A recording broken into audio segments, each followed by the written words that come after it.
गणेशाय नमः। इस वीडियो में आज जानेंगे माघ महात्म्य। श्री गणेशाय नमः। अथ श्री पद्म पुराणांतर्गत माघ मास महात्म्य। माघ महात्म्य दूसरा अध्याय। राजा के ऐसे वचन सुनकर तपस्वी कहने लगा कि राजन, भगवान सूर्य बहुत शीघ्र उदय होने वाले हैं, इसलिए यह समय हमारे लिए स्नान का है, कथा का नहीं। सो आप स्नान करके अपने घर को जाओ और अपने गुरु श्री वशिष्ठ जी से इस महात्म्य को सुनो। इतना कहकर तपस्वी सरोवर में स्नान के लिए चले गए और राजा भी विधिपूर्वक सरोवर में स्नान करके अपने घर लौटा और रनिवास में जाकर तपस्वी की सब कथा रानी को सुनाई।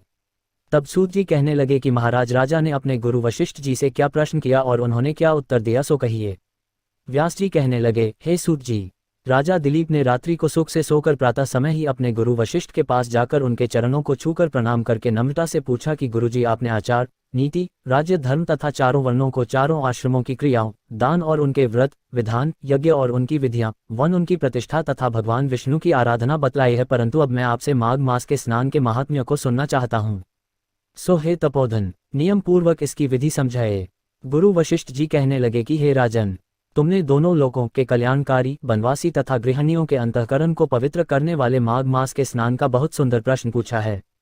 मकर राशि में सूर्य के आने पर माघ मास में स्नान का फल गौ, भूमि, तिल, वस्त्र, स्वर्ण, अन्न, घोड़ा आदि दानों तथा चांद्रायण और ब्रह्मकूर व्रत आदि से भी अधिक होता है। वैशाख तथा कार्तिक के जप, दान, तप और यज्ञ बहुत फल देने वाले हैं, परंतु माघ मास में इनका फल बहुत ही अधिक होता है। माघ मास में स्नान करने वाला पुरुष राजा और मुक्ति के मार्ग को जानने वाला होता है। दिव्य दृष्टि वाले महात्माओं ने कहा है कि जो मनुष्य माघ मास में सकौम या भगवान के निमित्त नियम पूर्वक माघ मास में स्नान करता है वह अत्यंत फल वाला होता है। उसको शरीर की शुद्धि, प्रीति, ऐश्वर्य तथा चारों प्रकार के फलों की प्राप्ति होती है। अदिति ने 12 वर्ष तक मकर संक्रांति अन्न त्याग कर स्नान किया, इससे 3 लोगों को उज्ज्वल करने वाले 12 पुत्र उत्पन्न हुए। माघ मास में करने से ही रोहिणी, सुभगा, अरुंधति दानशील हुई और इंद्राणी के समान रूपवती होकर प्रसिद्ध हुई। जो माघ मास में स्नान करते हैं तथा देवताओं के पूजन में तत्पर रहते हैं उनको सुंदर स्थान, हाथी और घोड़ों की सवारी तथा दान को द्रव्य प्राप्त होता है और अतिथियों से उनका घर भरा रहता है। उनके घर में सदा वेद ध्वनि होती रहती है।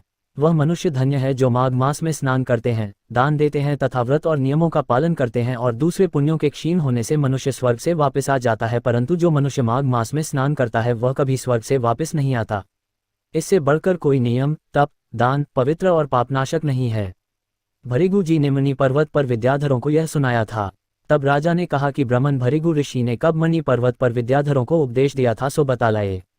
तब ऋषि जी कहने लगे कि हे राजन, एक समय 12 वर्ष तक वर्षा न होने कारण सब प्रजा क्षीण होने के कारण संसार में बड़ी उद्विग्नता फैल गई।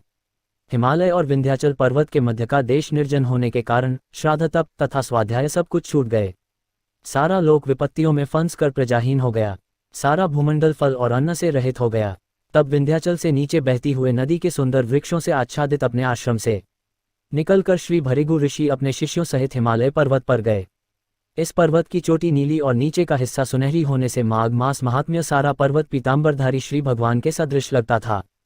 पर्वत के बीच का भाग नीला और बीच बीच में कहीं कहीं सफेद स्फटिक होने से तारों से युक्त आकाश जैसी शोभा को प्राप्त होता था। रात्रि के समय वह पर्वत दीपकों की तरह चमकती हुई दिव्य औषधियों से पूरित किसी महल की शोभा को प्राप्त होता था।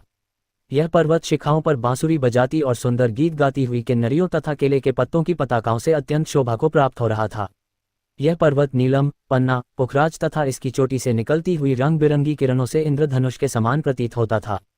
स्वर्ण आदि सब धातुओं से तथा चमकते हुए रत्नों से चारों ओर फैली हुई अग्निज्वाला के समान शोभायमान था।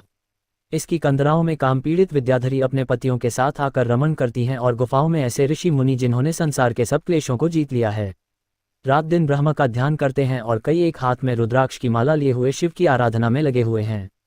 पर्वत के नीचे भागों में जंगली हाथी अपने बच्चों के साथ खेल रहे हैं तथा कस्तूरी वाले रंग बिरंगे मृगों के झुंड इधर उधर भाग रहे हैं। यह पर्वत सदा राजहंस तथा मोरों से भरा रहता है, इसी कारण इसको हेमकुंड कहते हैं। यहाँ पर सदैव ही देवता, गुहाक और अप्सरा निवास करते हैं। इति श्री पद्म पुराणांतर्गत द्वितीय अध्याय समाप्त। अगर आपको ये कथा प्रसंग अच्छी लगी हो तो ऐसी ही और धार्मिक कथा प्रसंग को सुनने के लिए आप हमारे improve your knowledge YouTube channel को सब्सक्राइब, लाइक और ज़्यादा से ज़्यादा लोगों के साथ शेयर करें। अपने विचार हमें कमेंट बॉक्स में जरूर भेजें। धन्यवाद।